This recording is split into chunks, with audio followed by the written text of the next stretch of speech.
سلامة ጥዕና ሃበልና ክቡራት ተኸታተልቲ መረብ ኒውስ ሕዚ እውን ከም ተለሙድ ሓደሽቲ ሓበሬታታትን ምዕባለታትን ሒዛልኩም መፂና ኣለና።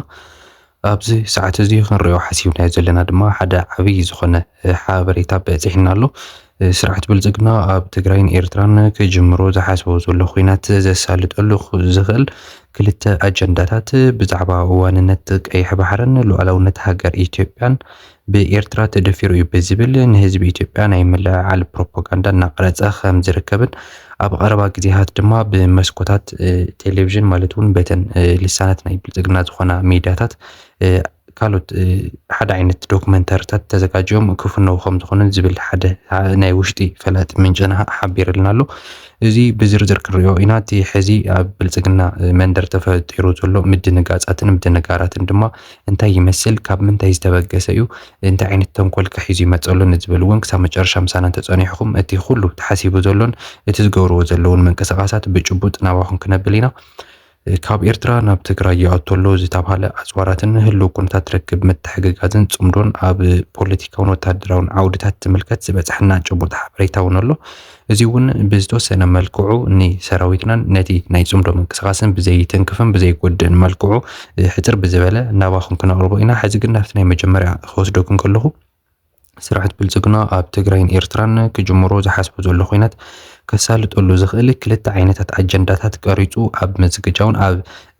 ተዳሎም ከም ዘሎ እዩ እናተነገረ ዝርከብ። እተን ኣጀንዳታት እዚኣተን ድማ እንታይ እየን? ብዛዕባ እቲ ናይ ዋንነት ቀይሕ ባሕሪ ዝብል ኣብ ዝሓለፈ እውን ብዙሕ ግዜ ክዝረበሉ ፀኒሑ እዩ። ብዛዕባ ካብቶም ጀነራላት ዓበይቲ ሓለፍታት ናይ ብልፅግና ጀሚሩ ክሳብቶም ናይ ወታደራውያን መራሕቲ ክሳብቶም ናይ ፕሬዚዳንትን ጠቅላይ ሚኒስትርን ዘለዉ ዓበይቲ መሪሕነት ናይ ኢትዮጵያ ናይ ብልፅግና ማለት እዩ ብዛዕባ እቲ ናይ ኣድላይነት ናይ ቀይሕ ባሕርን ናይ ጉዳይ ዓሰብን ዝምልከት ንዝተወሰነ ወርሒ ዝኣክል ኣጀንዳ ገይሮሞ ፀኒሖም እዮም። ድሕሪ ዝተወሰነ ድማ ንእሽተይ ከም ዝጠፍእ ርግብ ከም ዝብል ገይሮሞ ነይሮም። ሕዚ ድማ እቲ ነገር ንሱ ከም ብሓድሽ ንምልዓልን እቲ ናይ ቀይሕ ባሕሪ ጉዳይ ንኢትዮጵያ ሕዚ እውን ይምልከታ እዩ። ኢትዮጵያውያን ኣብዚ ነገር እዚ ኩላትና ኢድና ክነእቱ ኣለና ክብሉ ንህዝቢ ከለዓዕሉ እዮም ሓሲቦም ዘለዉ ዝብል ሓበሬታ ይበፂሕና ዘሎ። እቲ ካልኣይ ድማ ሉዓላውነት ሃገር ኢትዮጵያ ብኤርትራ ተደፊሩ እዩ ብዝብል ነቲ ህዝቢ ካብ ጫፍ ክሳብ ጫፍ ከለዓዕልዎ ከም ዝደለዩን እዩ እቲ ዝበፅሐ ሓበሬታ ዘመላክት ዘሎ። እቲ ካልኣይ እቲ ሳልሳይ ክኾነና ዝኽእል ሓደ ዓብይ ዝኾነ ናይ ፕሮፓጋንዳ ምንጮም ንዝሓለፈ ብዙሕ ግዜታትን ኣብ ትግራይ ኣብ ልዕሊ ትግራይ ብዙሕ ዓይነት ጥፋታት ንክፍፅሙ መንገዲ ዝኸፍተሎምን ዝነበረ ነቲ ህዝቢ ዘእምንሉ ዝነበሩ ሲስተም ድማ በቲ ናይ ዶክመንተሪ ዝብልዎ ናይ ሞስኮት ቴሌቪዥን ዝመሓላለፍ ናይ ፕሮፓጋንዳ መልእኽቲ ዘለዎ ናይ ብልፅግና መልእኽቲ እዩ። እዚ ድማ ኣብ ኦንጎንግ ከም ዘሎን ክሳብ ሕዚ ድማ ዝተፈላለዩ ሓፀርቲ ዶክመንተሪታት ኮነ ካልኦት ዓይነት ትሕዝቶታት በቲ ልሳናት ናይ ብልፅግና ዝኾና ሚድያታት ክንሰምዕ ፀኒሕና ኢና። ክቡራት ተኸታተልቲ ኣብ ሰዓቱ እዚ ካብ ጫፍ ክሳብ ጫፍ ናይ ብልፅግና መሪሕነት ሕዚ እውን ኣብ ዝለዓለ ወጥርን ኣብ ዝለዓለ ጭንቀትን ከም ዘሎ እዩ እናተነገረ ዝርከብ። ካብ ውሽጢ ዝበፅሐና ሓበሬታ እውን ንሱ እዩ ዘመላክት ዘሎ። ነዚ ስዒቡ ድማ እቶም ናይ ብልፅግና መንደር ዘለዉ ዓበይቲ ሓለፍቲ በቢግዚኡ ነቶም ኣብ ትሕቲኦም ዘለዉ ሓለፍቶትን ነቶም ጀነራላትን ካልኦት ናይ ፖለቲካዊ ሓለፍትን በቢግዚኡ እናኣከቡ እንታይ ዓይነት ኣብዴት ከም ዘሎ ንገሩና ይብልዎም ከም ዘለውን ገምጋማት የካይዱ ከም ዘለውን ኣብ ልዕሊ ሕወሓት ድማ ዘይተፀበናዮ ኩነታት ተፈጢሩ ኣሎ ክብሉ ገምጋም ከም ዝገምገሙ ናብ ዝሓለፈ ነገርናኩም ነርና ኢና። ክቡራት ተኸታተልቲ ኣብ ዝሓለፈ በዓል ኣለምሸት ደግፌን ሃደራ ኣበራን ከምኡ እውን ብርሃኑ ጁላን ተመስገን ጥሩነህን ዝተሳተፍሉ ናይ ዓበይቲ ሓለፍቲ ምክሪ ሓሳብን ገምጋምን ከም ዝነበረ ነገርናኩም ነርና። ኣብዚ ነገር እዚ ኣብዚ ገምጋም እዚ ድማ ብዶክተር ኣብይ ዝተመርሐ ገምጋም እዩ። ብዛዕባ እቲ ኣብ ትግራይ ዝምዕብል ዘሎ ናይ ሕወሓትን ናይ ቲዲኤፍን ምጥንኻራት ዝምልከት ዓብይ ገምጋም ገይሮም ኣለዉ። መበገሲ ሓሳብ እቲ ናይ ሕወሓት ኮይኑ እቲ ናይ ፅምዶ ምንቅስቃሳት እውን ብዓብዩ እንታይ ይመስል ንዝብልን እቲ ቲዲኤፍን ሕወሓትን ንምፍራስ ዝኸድናዮ ርሕቀት ድማ ሕዚ እውን ሽጡኡ ኣይወቅዐን ክብሉ ከም ዝገምገሙን እዩ ዝበፅሐና ሓበሬታ ኣቃሊዑ ነይሩ። ካሊእ እውን ብተወሳኺ ብዛዕባ እቲ ናይ ፋኖ ምንቅስቃሳትን እቲ ናይ ፅምዶ ዝበሃል ምንቅስቃሳት ኣብ ሰሜን ዝምዕብል ዘሎ ኣብ መንጎ ትግራይ ኤርትራ ሱዳንን ፋኖን ከምኡን ኦላን ካልኦት ተዛመድቲ ሓይልታትን ዘለዎ ሓይሊ ዓብይ ሓይሊ ግዙፍ ሓይሊ እናኾነ ይመጽእ ከም ዘሎን ምስቲ ናይ ሱዳን ዓወታት ተሓሒዙ ድማ ዓብይ መቐይሮ ነጥቢ ዝኾነ ናይ ሓይሊ ምዝባዕ ክጋጥመና ይኽእል እዩ ዝብል ገምጋም ከም ዝገምገሙን እዩ ተነጊሩ ነይሩ ከምኡውን እቲ ናይ ምሕራብ መሬት ተባሂሉ ኣብ ዓፋር ተጣይሹ ዘሎ ነበር ኣባላት ናይ TDF ዝነበሩ ሓይልታት ኣብኡ ኸይዶም ብናይ መንግስቲ ኢትዮጵያ ሙሉእ በጀት ይንቀሳቐሱ ከም ዘለውን እቲ ምንቅስቓስ ንሱ ድማ እዚ ዝበሃል ለውጢ ከምፅእ ኣይከኣልን ክብል ጀነራል ብርሃኑ ጁላ ገምጋሙ ከም ዘቕረበን ምኽሪ ሓሳቡ ድማ ሕዚ እውን እተኡ ዘሎ ሓይሊ ተስፋ ካብ ምግባር ክንቁጠን ክክእል ኣለና እቲ ናይ ኢትዮጵያ በጀት ኣብ ሓራም መሬት ነፍስሶ ዘለና ድማ ኣብ ካሊእ ተነውዕሎ ነርና ካሊእ ዓይነት ትርጉም ከምፅእ ይኽእል እዩ ካሊእ ዓይነት ውፅኢት ከምፅእ ይኽእል እዩ ኢሉ ከም ዝገምገመ እቲ ምኽሪ ሓሳቡ ከም ዝለገሰ እዩ እቲ ዝወፅእ ሓበሬታ ዘመላኽት ዘሎ ክብረት ተኸታተልቲ ብሓፂሩ ግን እቲ ናይ ብልፅግና ኣካይዳ ሕዚ እውን ንዝደልዮ ንኸጥቅዕ ኣብ ሰዓቱ እዚ ብዝተፈላለዩ መልክዓት እቲ ናይ ፖለቲካል ፕሮፓጋንዱ ንምክያድን ኣብ ልዕሊ ትግራይ ሕዚ እውን ፀለመታትን ካልኦት ናይ ወራር ቃላትን ከበሮ ኩናትን ዝወቅዕሉ ሰዓት ዝበፅሕ ይመስል ነዚ ከረጋግፀልና ዝኽእል ድማ ብዝተፈላለዩ መስኮታት ናይ ቴሌቪዥን እናወፁ ዝዛረብዎ ዘለዉ ዘረባታት እቲ ናይ ከበሮ ኩናት ዝወቅዕሉ ዘለዉ ኩነታት ከምኡ እውን እቲ ናይ ሉዓላውነት ሃገር ብኤርትራ ተደፊሩ እዩ ብህወሓትን ብኤርትራን ይድፈረሉ ዝብልሉ ሓደ ፕሮፓጋንዳ እውን ኣሎ ነቲ ናይ ኢትዮጵያ ህዝቢ ካብ ምንታይ ክሳብ ምንታይ ካብ ጫፍ ክሳብ ጫፍ ክንለዓዕለሉ ንኽእል ሓደ ታርጌት ብዛዕባ እቲ ናይ ሉዓላውነት ሃገር ዝብል ኢሎም ገምጋም ገይሮም ንዕኡ እውን ብተጠንቀቕ ብፅኑዕ ብዝኾነ መንገዲ ይንቀሳቐስሉ ከም ዘለውን ነቲ ህዝቢ ድማ ሕዚ እውን ከምቲ ናይ ቅድሚ ሕዚ ናብ ትግራይ ሰሜን እዚ ተወቂዑ እዩ ዝብል ሓደ ፋብሪኬት ዝኾነ ፕሮፓጋንዳ ነዚሖም ኣብ ልዕሊ ትግራይ እዚ ዘይበሃል በደልን ጫፍጫፍን ዘብፅሑ ሕዚ እውን ካልኣይ ንሱ ንምድጋም ኣብ ምዝግጃው ከም ዘለውን ከምኡ እውን እቲ ናይ ባሕሪ ማለት እውን እቲ ናይ ቀይሕ ባሕሪ ወይ ከዓ ናይ ዓሰብ ጉዳይ ናይ ወደብ ጉዳይ እውን ከም ብሓዱሽ ኣጀንዳ ተገይሩ ሰርኩሌት ንኽግበርን እቲ ማሕበረሰብ ድማ ሕዚ እውን በቲ ናይ ዝተዋሃቦ ናይ ምቕባል ናይ ምጭብጫብ ልምዲ ከም ዘለዎ ስለ ዝፍለጥ እቲ ናይ ቀይሕ ባሕር ማለት እውን እቲ ናይ ወደብ ዓሰብ ጉዳይ ከም ብሓዱሽ ኣጀንዳ ጌርና ክነምፀሉ ክንክእል ኒኢና እቲ ህዝቢ ድማ እቲ ደካማ ጎኑ ተፈሊጥናዮ ንምልዓዓሉ ቀሊል ክኾነልና ኢሎም ከም ዝገምገሙ እዩ ዝወፅእ ዘሎ ሓበሬታ ዘመላኽት ዘሎ ክቡራት ተኸታተልቲ እዚ ሕዚ እውን ማዕረኽ እንደየናይ ሓደገኛ ከም ዝኾነ ንዓኹም ክነግረኩም ኣይኽእልን ክቡራት ተኸታተልቲ ዝኾነ ኮይኑ ግን እቲ ስርዓት ብልፅግና ሕዚ እውን ካብ ጫፍ ናብ ጫፍ ካብ ሰሜን ክሳብ ደቡብ ካብ ምብራቕ ክሳብ ምዕራብ ኣብ ዝተፈላለዩ ናይ ኩናት ምድላዋትን ኣብ ናይ መሳርሕታት ምንቅስቓሳትን ምግዛእን ተጸሚዱ ከም ዝርከብን ብናይ ድሮን ሰላያታት ድማ ብዝተፈላለዩ ከባቢታት ናይ ትግራይን ናይ ዶባትን ይካየድ ከም ዘሎ ነቲ ዝበፅሐ ሓበሬታ ዘመላኽት ዘሎ ኣብ ልዕሊ ፋኖ ድማ ዓብይ ዝበሃል መጥቃዕቲ ንምፍፃም እውን ይዳለዎ ከም ዘለውን እንተኾነ ግን ፋኖ ሕዚ እውን እቲ ኣብ ኣምሓራ ዝግበር ዘሎ ናይ መከላከያ ምንቅስቓሳት ኣብ ዝተፈላለዩ ከባቢታት ናይ ደባይ ውግኣት ብምክያድ ዓበይቲ ዓወታት እናሓፈሰሉ ዝርከብ ኩነታት ኣብ ዘለናሉ ሰዓት ኣብ ዝሓለፈ መዓልታት ድማ ናይ ሓደሽቲ ናይ ኮማንዶ ዕጡቓት ወይ ከዓ ናይ ኮማንዶ ተዓለምቲ ከም ዘመረቐ እውን ብቪድዮ ዝተሰነየ መረዳእታ ኣውፅኦም ነይሮም እዚ ድማ ሕዚ እውን ብስርዓት ብልፅግና ዓብይ ሕማም ርእሲ ኮይኑዎ ከም ዘሎ ዘርኢ ሓደ መግለፂ ክብረት ተኸታተልቲ እዚ ኩሉ ነገራት ተኣኻኺቡ ድማ እቲ ዓብይ ታርጌት ሕዚ እውን እቲ ናይ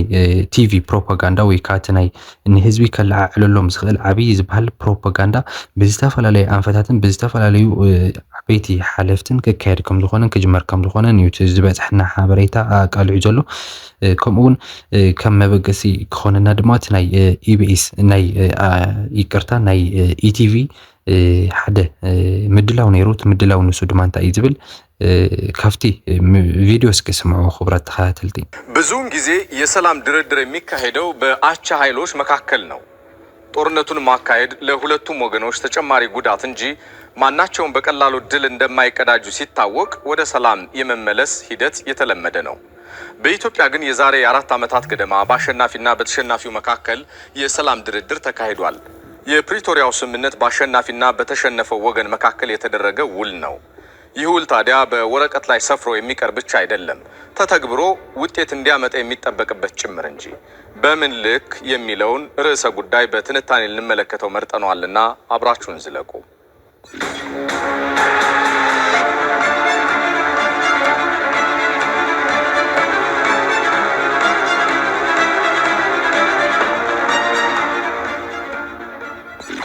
ቁሞ ቀሩ የህወሓት ቡድን በተደጋጋሚ የቀሰቀሳቸው ግጭቶች በተደጋጋሚ ለሽንፈት ሲዳርጉት ቆይተዋል። በ2014 ዓ.ም መጀመሪያ ላይ ያጋጠመው ሽንፈት ግን የእስትንፋሱን ፍጻሜ ያቀረበ ሆነበት። የኢትዮጵያ መከላከያ ሰራዊት ቡድኑን ከተለያዩ አካባቢዎች እያሳደደ አምጥቶ መቀሌ ላይ እንዲከማች ያስገደደውና መቀሌን ከቧት ተቀመጠ።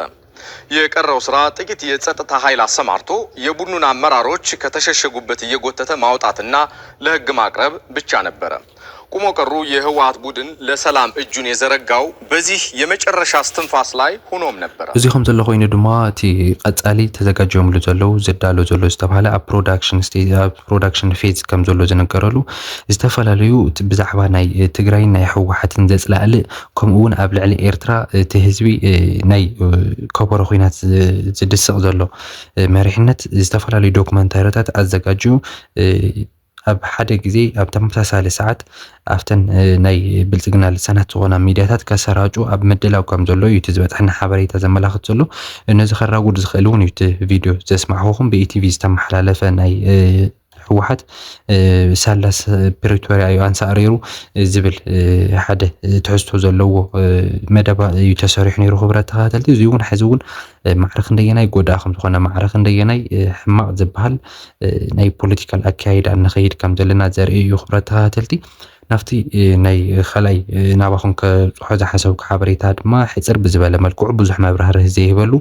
ካብ ኤርትራ ናብ ትግራይ ኣተሎ ዝተባሃለ ኣጽዋራትን ህልው ኩነታት ርክብን ምትሕግጋዝን ጽምዶ ኣብ ፖለቲካውን ወታደራውን ዓውድታት ዝምልከት ዝበጽሐና ጭቡጥ ሓበሬታ ኣሎ። እዚ ሓበሬታ እዚ ብርግጽ እንታይ ኣትዩ እንታይ ዓይነት መሳርሒ ገለመለ ዝብል ብርግጽ ዘይንዛረበሉ ነገር ኮይኑ እናሃለወ እንተኾነ ግን እቲ ናይ ጽምዶ መንቅስቓስ ግን ሕዚ እውን ናፍቲ ላዕለዋይ ደረጃ ዝበሃል ወታደራዊ ምትሕግጋዛት በፂሑ ከም ዘሎን ዝተፈላለዩ ዓይነት መሳርሕታት ድማ ሕዚ እውን ክሊርሊ ክንነገረሉ ንደሊ ካብ ኤርትራ ናብ ትግራይ ኣትዩ ከም ዘሎን ዘረጋግጽ ሓበሬታታት እዮም ናብ ኢድና በፂሖም ዘለው።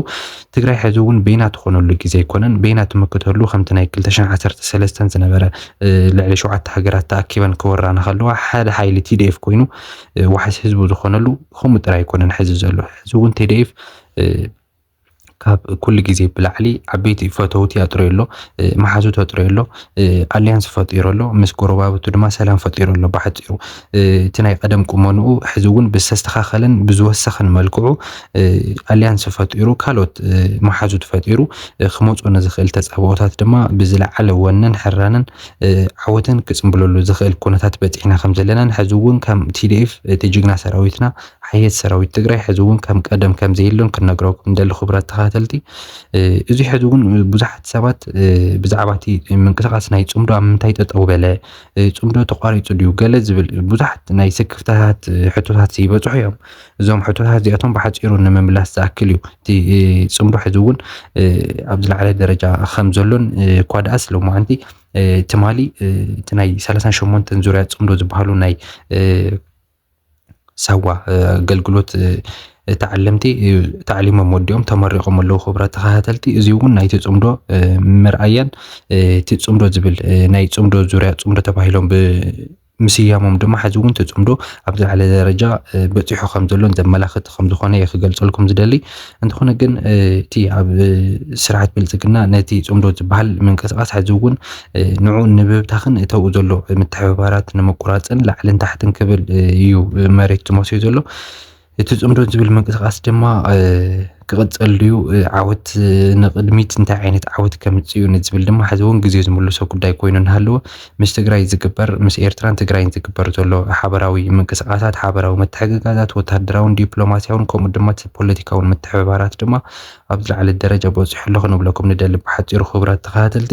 ዝኾነ ኮይኑ እዚ ሓበሬታ እዚ ናብ ኩሉ ማሕበረሰብና ንክበፅሕ ሼር ምግባር ኣይትረስዑ። ኣነ ግን ኣብዚ ዛዚም ኣለኹ። ሰላም